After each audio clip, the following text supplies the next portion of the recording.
Okay, let's dive into a health connection that is honestly pretty surprising. It's something that can happen after a really common type of accident, and it starts with an injury you'd totally expect, but it can lead to a condition you almost certainly would not. So picture this. You get into a car accident. You're shaken up, of course, and you're already bracing for the usual stuff. A sore neck, maybe some back pain. But what if the biggest problem wasn't the pain you felt during the day, but something really dangerous that was happening every time you fell asleep?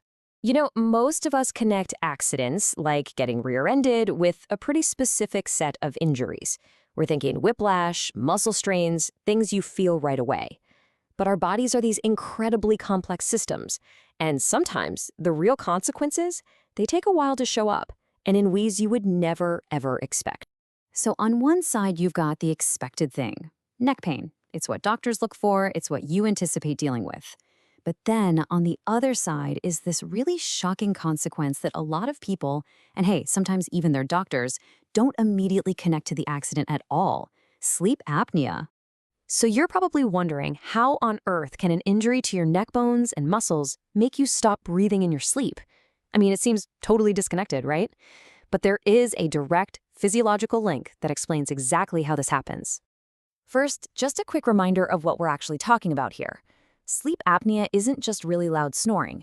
No, it's a serious medical condition where your breathing literally stops and then starts again, over and over all night long. This just starves your brain and your body of oxygen and completely destroys your ability to get any real restorative rest. Okay, a really great way to get this is to think about your airway like a garden hose. Normally, when you're healthy, that hose is straight and air flows through it super easily. But a traumatic neck injury, that causes swelling, inflammation. It's basically like someone kinking or stepping right on that hose. The pathway gets squeezed shut. And then, when you lie down to sleep and all your muscles relax, that airway can get completely blocked off.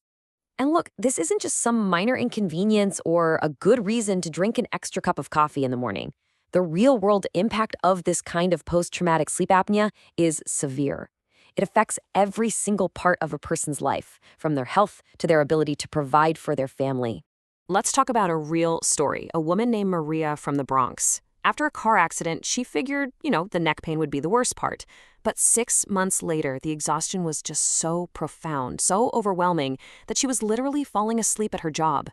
And her diagnosis? Sleep apnea, all caused by swelling from that initial injury. And this goes so far beyond just feeling tired. When sleep apnea goes untreated, it puts this immense strain on your body. It significantly increases the risk for huge health problems like heart attacks, high blood pressure, and strokes. And like we just saw with Maria, when you can't even stay awake and alert, your entire livelihood is on the line. And this is where it gets even more complicated, because after an accident, sleep apnea rarely shows up by itself. It's usually just one piece of a much larger and way more expensive puzzle of medical problems. It's a total domino effect. That first neck injury might also come with a bulging disc in the back. Then come all the treatments, epidural injections, maybe even surgery. And then on top of all of that, a sleep apnea diagnosis adds a whole other layer of specialists and sleep studies and machines, all while those medical bills just keep climbing higher and higher. Now, you'd think insurance should cover all this, right? Well, this is often a massive hurdle. A really common tactic insurance companies use is to just argue that the sleep apnea was a pre-existing condition, that it's totally unrelated to the accident. It's a way for them to try and minimize what they have to pay out. But the medical community sees it very differently. Doctors and specialists, they get the science we just talked about. They know that direct trauma to the soft tissues in your neck can absolutely lead directly to that airway getting blocked while you sleep. The connection is clear to them. So what does all of this mean for you, for someone who's been injured? Well, the most important thing is understanding the full picture. Just knowing that the consequences of an accident can be so much broader than you might think at first. This means that any compensation for an accident shouldn't just be about the obvious neck pain. No, it should cover that entire domino effect we talked about, the sleep apnea diagnosis, the cost of a breathing machine, and yeah, the wages you lost because you couldn't work.